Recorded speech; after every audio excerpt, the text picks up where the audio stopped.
Welcome back to Understanding Laudato Si. In this episode, we begin to take a look at Chapter 4 of the encyclical, titled Ecology Ecology. In this episode, we'll take a look at the first 3 of 5 subsections, all of which have to do with different dimensions of this interrelated integral ecology that Pope Francis is talking about. In a nutshell, his point is that while we tend to subdivide and categorize the world in which we live, we take a look at our economy, and we take a look at civil law, and we take a look at religion, and we take a look at science, and we take a look at the environment, and we consider all these things in very different ways.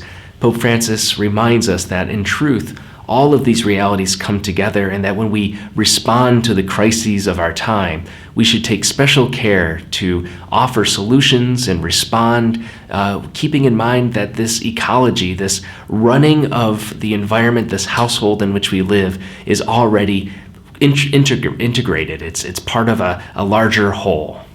The first subsection is titled Environmental, Economic, and Social Ecology. And as you might already anticipate, Pope Francis here is talking about how all 3 of these aspects of reality are interconnected, they're deeply related to one another. In terms of the environment and the economy, Pope Francis is quick to point out that so often, far too often in fact, we don't take into consideration the environmental outcomes or effects that arise from our economic priorities or our interests in increasing financial wealth or control. What Pope Francis says is that any substantive, any sort of effective response to the environmental crises of our time are going to necessarily require something that deals with both of these at the same time: the environmental or natural world, as well as those efforts that are put forward to develop the economic situations and prosperity of peoples and nations as a whole. One of the things that Pope Francis insists on is that we have an honest evaluation of developmental models that are in place today and those that may be proposed in the future. Do we place the economy, do we place finance and money above the human and the environmental ecologies, those systems that are at play in the world around us? Pope Francis says that, there are ecosystems that are always engaged in acting that allow us to live as we are, that sustain us in our being. Think of all the different algae and trees that are photosynthesizing around the planet, that are taking in carbon dioxide and light from the sun, nitrogen and other fuels like water from the earth, and are creating food, releasing oxygen into the atmosphere. These are things that we as human beings don't often consider in our day-to-day life, and so very infrequently do we consider them in our economic decisions as well. Pope Francis says that this has got to change, that we must have an integral ecology, a worldview, a way of thinking about our reality as containing all of these parts of the whole. In an effort to develop an integral ecology, a new way of thinking about interrelatedness, Pope Francis says in a telling passage that he supports academic freedom and that we should really encourage our institutions of higher learning and research facilities to explore all possibilities, to do the necessary data gathering and experimentation that will allow us to get a better sense of the problems of the world at hand, and also use all available knowledge to develop responses that contribute to an integral ecology, one that takes into consideration both the environment and the human experience in this world. In addition to both the environmental and the economic concerns at hand, Pope Francis is quick to remind us of the social ecology, the running or ruling of this household according to the way that human beings relate to one another. And he says that just like environmental degradation, the poor in poorer countries feel the largest brunt, the effects of social ecology's downfall more than anybody else. An example he gives is drug use in affluent countries. We might think in North America, for instance, of the United States and the terrible drug crises that exist here. People's use of drugs fuels a demand that affects disproportionately poorer countries. And we might think of our neighbors to the south in Mexico and other Central American countries south of Mexico, where there is terrible violence and gang activity, where a lot of this drug supply is cultivated and eventually brought into the more affluent nations like the United States. This is a problem, he says, also for the environment, but for the human environment as well. The second subsection is titled Cultural Ecology. And here Pope Francis points us in the direction of not only what he calls environmental patrimony, that is, the resources of this created world that support and sustain life, but also cultural patrimony. In other words, those traditions, cultures, practices, artwork, material resources that get passed on from generation to generation within a culture, within a community, within a group of people. Pope Francis is very concerned about the spread of consumerism, this idea that the market kind of governs and guides a group of people in terms of their desire, has a tendency to kind of steamroll over the individual or the particular cultural practices, those ways of being in community, those traditions that people hold dear and near to themselves that get in centuries past, passed on from one generation to the next.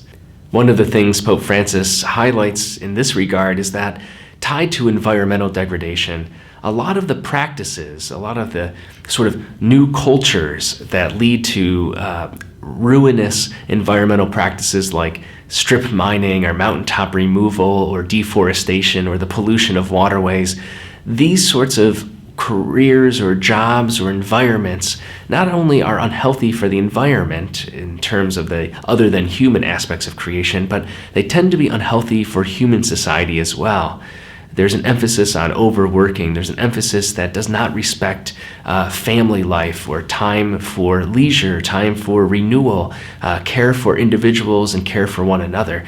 And Pope Francis says that this very, very quickly spills over into diminishing that kind of cultural patrimony, that sort of spirit of meaning making, the stories, the practices, the traditions that people would otherwise partake in and participate in. These things begin to diminish when there is a hegemony of corporate interest over respect for particular cultures, particular traditions, and particular groups of people. In perhaps the longest section of the three sections, the third, which Pope Francis titles Daily Ecology, we get a very interesting look at how we relate to one another as human beings. Pope Francis is deeply concerned about the particular environments in which people find themselves, the environments of the home, of the neighborhood, of the local region, of a city, of a nation itself. Pope Francis asks the question, how does our local environment affect our quality of life? Here he has in mind the kind of dissolution, the breakdown or the disintegration of urban communities, the abandonment or isolation of those in rural places as well. He talks about what it's like in city neighborhoods where there is nothing beautiful to be seen, where there is no sense of the sacred or of nature, where there is nothing but garbage and disarray, where there is nothing but broken buildings. And what he says is that these sorts of environments have an effect on the individual. They tend to shape our self-perception. And so if we live in a world without beauty, if we live in a community where there is violence and abuse, where there is fear, where there is what he calls an ugliness, that lack of beauty, we'll begin to think that way as well, treat ourselves this way and treat one another in such a way. This is part of the integral ecology. Not only do we care about, or should we care about, the environment, the other than human aspects of creation, not only should we care about just and sustainable ways to develop the economy, but we should also be aware of our social ecology, the setting and environment in which we live out our daily lives. Pope Francis is a big proponent and suggests in this encyclical, in this section in particular, that beauty needs to hold a centerpiece in our community lives. He says there should be public spaces that are beautiful, gardens, parks, anything that bring people together. So we might think of public spaces that people can share, that people can gather, that children can play in, that are safe, that are beautiful, that are comfortable, that remind us of what it means to be related to one another, and should also remind us of what it means to be connected to the rest of creation. Two things that are of great importance to Pope Francis, and he says they should be important to us, something that he holds up, is the need for adequate and safe housing for all people. He says that housing, particularly in cities, is difficult for the poor to find. This we know, unfortunately, all too well. But he's also aware of the fact that housing becomes increasingly more difficult for even working class people to find. As real estate prices rise, as gentrification takes place in certain neighborhoods around our cities, around the world, it becomes more and more difficult for people to find affordable living and safe living and housing. And this has got to be a priority when we consider our social ecology, how it is that we run the household of our daily lives. He also emphasizes the importance of public transportation. We know all too well the effects of having so many cars, the pollution that's caused by so many engines burning fossil fuels all day long. How many times those of us who have lived in large cities, whether it's Los Angeles or where I live now in Boston or where I used to live in Washington, D.C., where you can spend hours and hours a day sitting in a car with the car engine running. What a waste and what a shame. Pope Francis says it is the responsibility of the whole community, particularly the government as its representative, to build safe and effective public transportation that's affordable, that encourages people to not use their individual cars or not waste those resources that we have to share that may harm the environment, that may take from others. Finally, in terms of social ecology, Pope Francis talks about our human bodies, our very corporality, our very materiality. And he says that when we talk about integral ecology, we're not just talking about other than human reality or how we relate to one another as individuals in relationship, but we also need to talk about how we relate to ourselves and respect our physical bodies. He says this is something that we should learn to respect and love, that we should take care of our bodies, that we should be ones who are mindful of the fact that this is the mechanism, this is the means of how we interact with the world around us. He says it is the site of encounter with the world around us. I'm reminded of the great 20th century German theologian Karl Rahner, who in talking about the significance of symbol, and here he doesn't mean just something that represents something else, like we popularly talk about symbol.